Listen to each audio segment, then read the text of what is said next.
longtime rivals, the Letran Knights, were at the bottom of the standings with 2 and 15, tied with the Arellano Chiefs, along with the San Sebastian Sags, 5 and 12, getting their 12th loss, losing to Perpetual today. Valdez met up top there by Yosing, but didn't give up.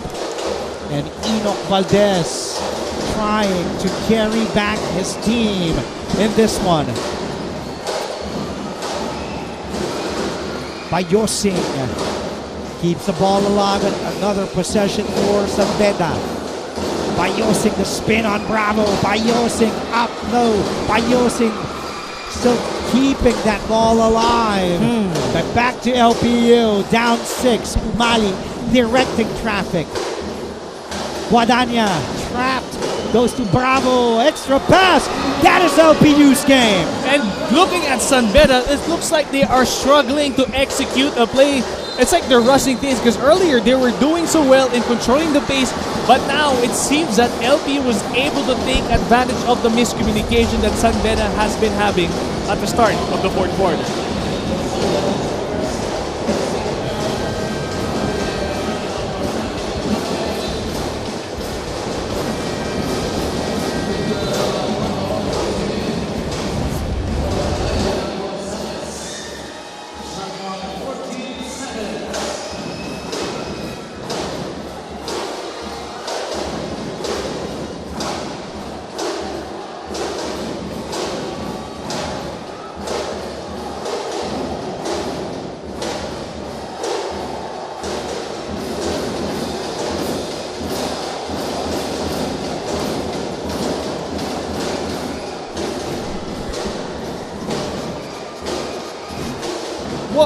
Umali.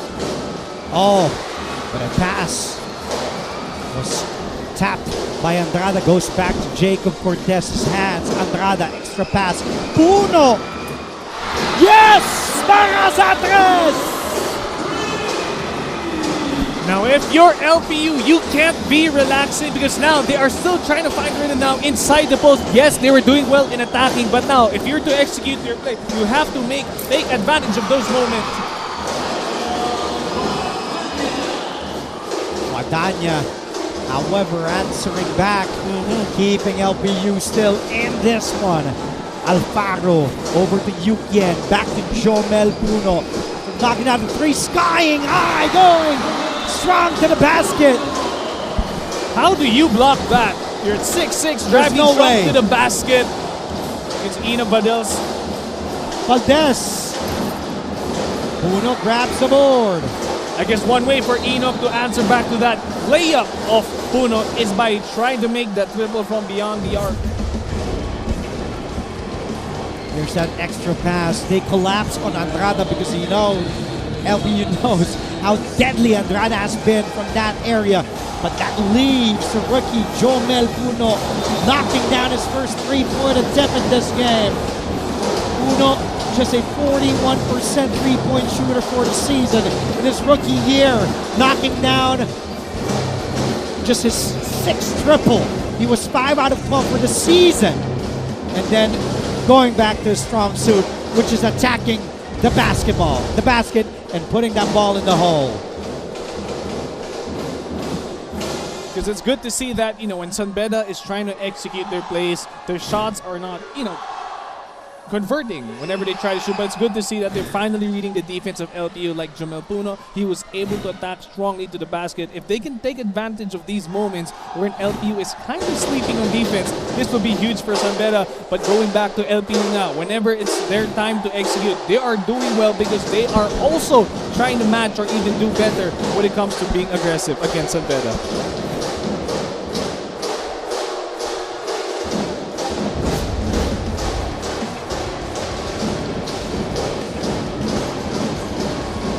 Let's see our officials reviewing this particular play, where Kunanan and Puno got at it. Let's see. Bodied and arms, hands dangling, so of course will be a call.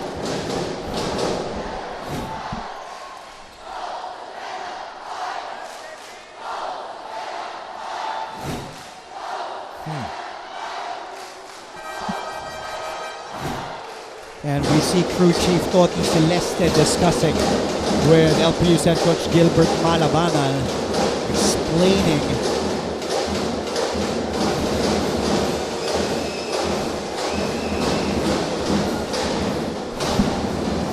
also, I believe it was just that yung stepping on the line, so hindi counted as a 3 kanina. I see. So it's a 7-point lead for San Beda. 7:41 to go. Cortez, look at San Beda patiently moving the ball, executing their offense. Alfaro Cortez! Wow! And also talk about the space Jomel Puno was able to give Alvaro with that beautiful screen. What a way to use his size, and of course look for your open man, and what a way to get that green light from your team. Umali on the block. Good help by Puno. Umali down on the ground. Great defense by San Beda with Jomel Puno helping out on that sequence. Oh, but Puno gets fouled by Bravo, and now Puno and Bravo have words for each other. Players gotta be careful here. Even the crowd is into it.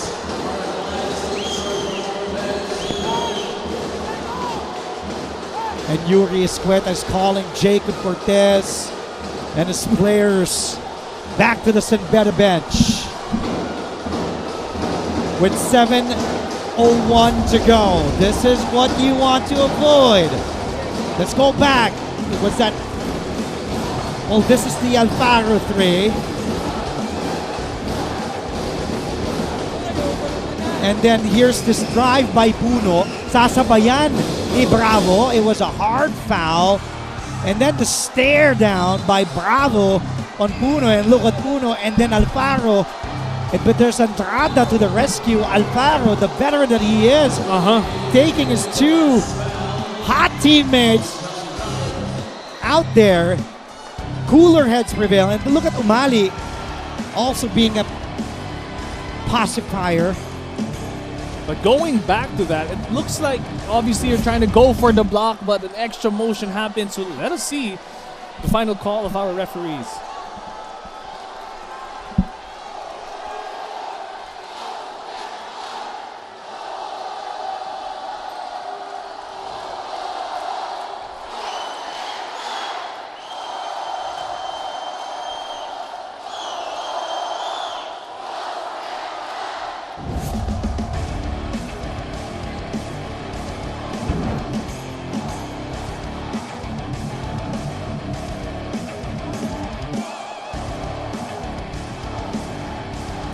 I mean, I know these two bigs are going at it, but they gotta be careful because these are two pieces that are doing well for their team. Because, you know, we have Bravo doing well on the offensive and defensive end, and of course Jomel Puno doing well also by coming to life at this quarter, by showing his aggressiveness as well. So you guys gotta be careful because you guys are both valuable pieces in this quarter.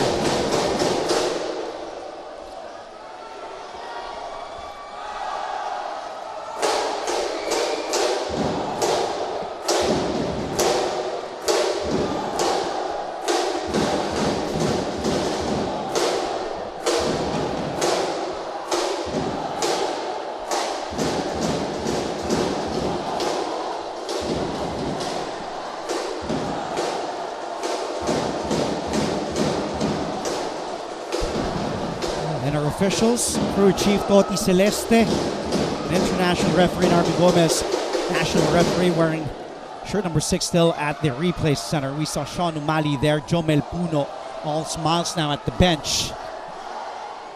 The officials taking their precious time and reviewing the play that involved that man, J.M. Bravo, earlier tweaked his ankle. Had to sit out the rest of the first half after spraining his ankle, getting in it with Jomel Puno. Here we go.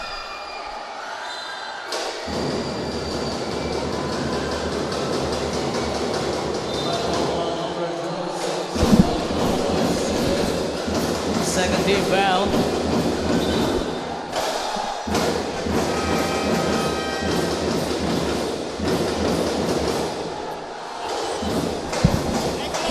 So it is just a regular foul. But we saw a referee give the technical foul sign. Okay, let's wait and listen to our Coliseum announcer. Technical foul on number 26 of LPU, John Bravo. Technical foul on number 1 of San Beda, Jomel Puno. Both for taunting.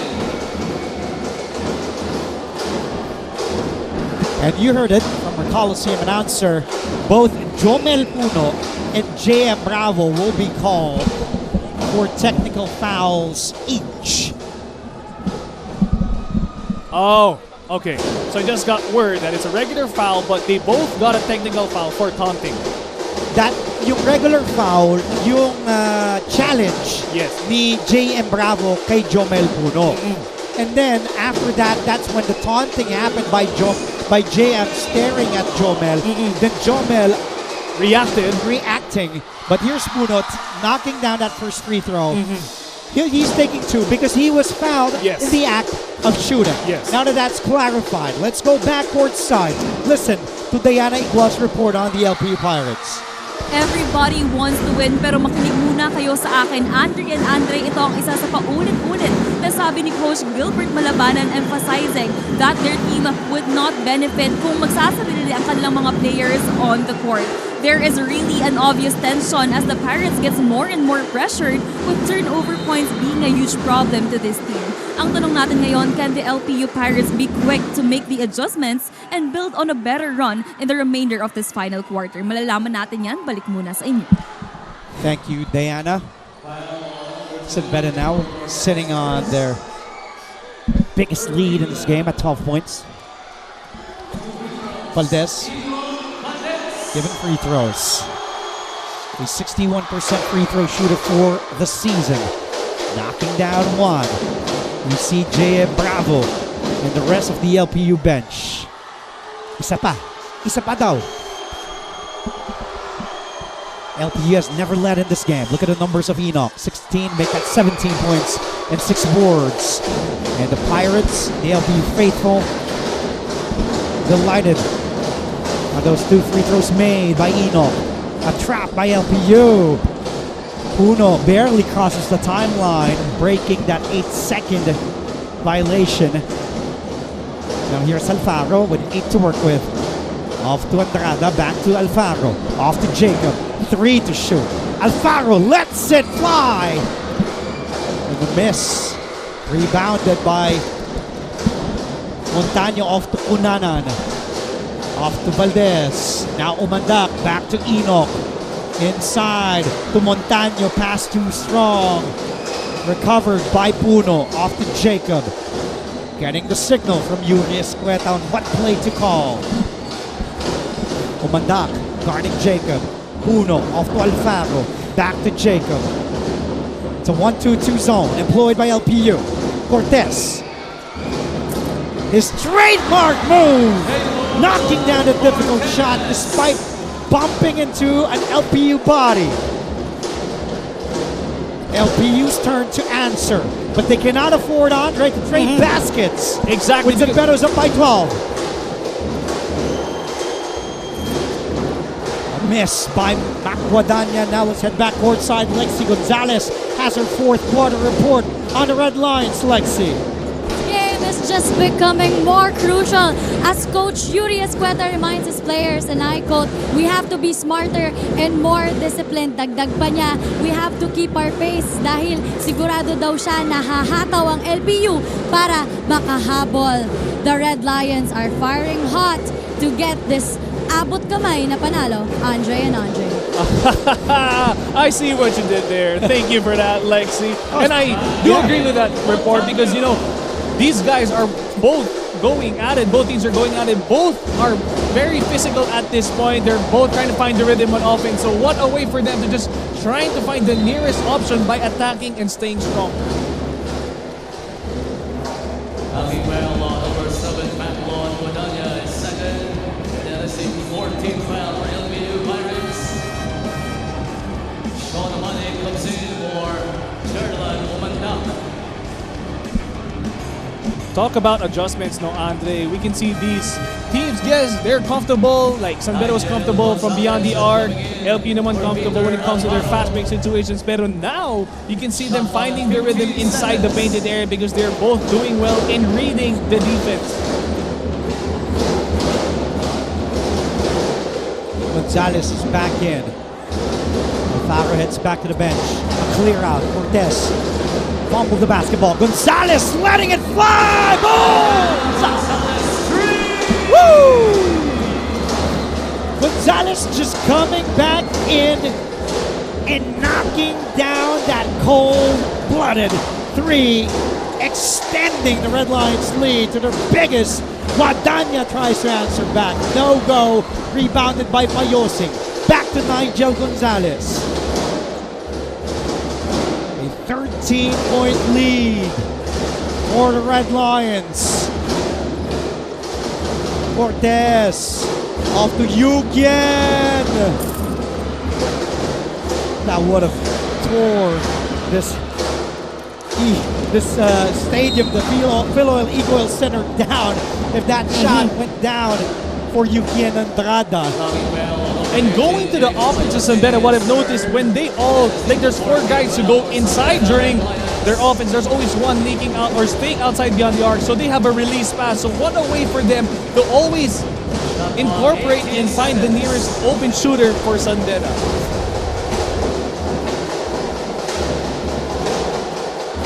San Beda, who is dead last in points off turnovers, now with 22. Samantalang LPU, number 1 team in points off turnovers, just with 2 today. Like, even though we know that San Beda is doing well in attacking and creating shots, we have LPU now sticking really to them on defense. What a way for them to get uncomfortable during their offense. Perimeter points. San Beda has knocked out 40. Grab there, no basket will now count. Yuri Escueta in the San Beda bench asking for that basket to count. Ina Cortez holding on this left side. You can see both coaches on the floor trying to get a clear call from the referees.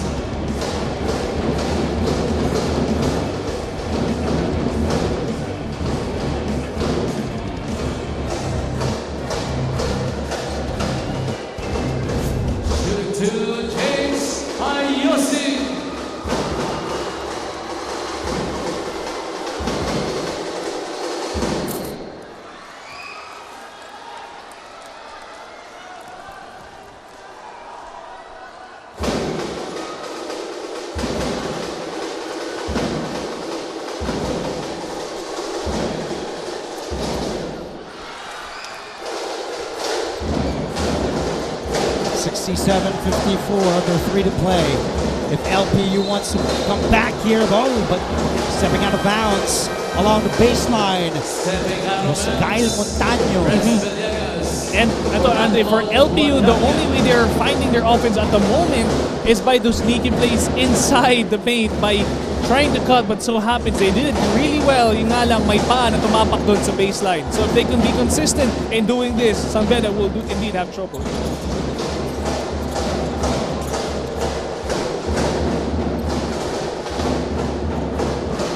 Cortez to Payosi. If you're San Beda, you just have to take care of the basketball. Time is on your side. You have a 13-point lead, your biggest. Cortez showing us the dribbling moves. Could have been a highlight, but it rolls out. And Cortez will head back to the line. Today, Jacob from the free throw stripe has been 0 of 2 for the season. Cortez, a 70% free throw shooter. Jacob Cortez making it look so easy as he drives to the basket with him controlling the pace. He was not rushed, he's just taking control of the pace, and that's why he's rewarded with the 2 free throws, because of him being aggressive. And now he's in double figures. 10 points, going for 11. And he does. 11 now from Jacob. Gilbert Malabanan calling a timeout. San Beda now up by 15. This is the biggest. We'll be right back with more NCAA action after the break.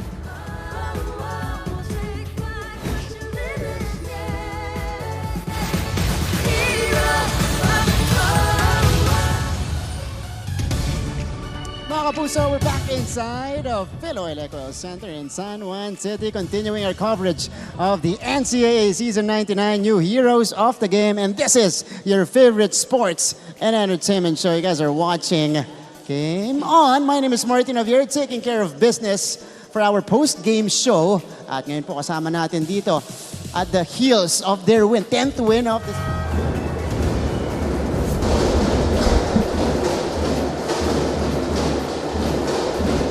Take a look at the final remaining games here. San Beda, they've been up and down here in the second round. After just 1-4 in their 5 games, they've won the crucial last 2 against Benilde and JRU.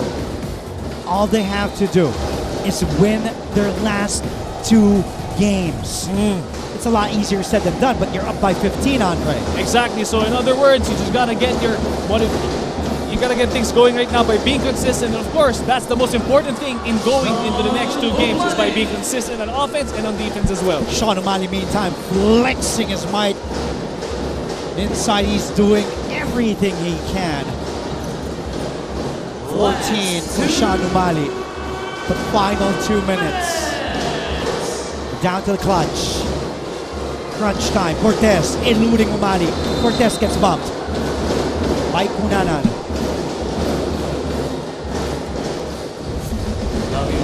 Cunanan now called for his 3rd personal foul. Look at O'Malley against Andrade. There's nothing Andrade can do. And then O'Malley says, come on, come on. I thought he was flexing at first, but he's hyping his teammates. And you gotta give it also to LP because one of the consistent players they have right now is Sean O'Malley. It just so happens they're having a hard time locating him inside the paint because they are bothered by the size and length of San Beda. But once he does get the ball inside the paint, best believe that something is gonna happen.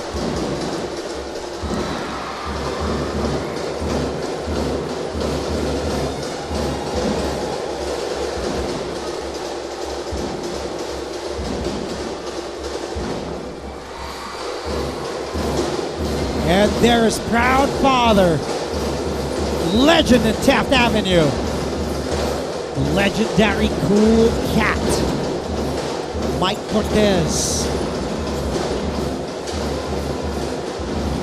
He made those long socks look really cool back in the early 2000s. And that crossover, whew, sheesh. Maybe they can actually bring those back. You know, throwback fits. I know, but his son, short shorts. His father used baggy shorts. And mid socks too. Here's Jacob. Dagger! Dagger! Dagger! Big 3! Wow, by Jacob, nonchalantly launching that 3 ball. LPU answers in desperation. No. And Jacob securing that rebound. But turnover, back to LPU, corner 3. Under a minute to play. Yuri Escueta says, cross the timeline, hold on to the basketball. Cross the timeline, hold on to the basketball. Nigel Gonzalez has it. The rookie.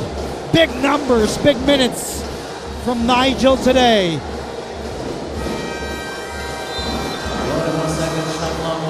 Shot clock violation for San Beda does not matter. Here's Jacob. Cortez looking like his father, but step back, bomb! Wow!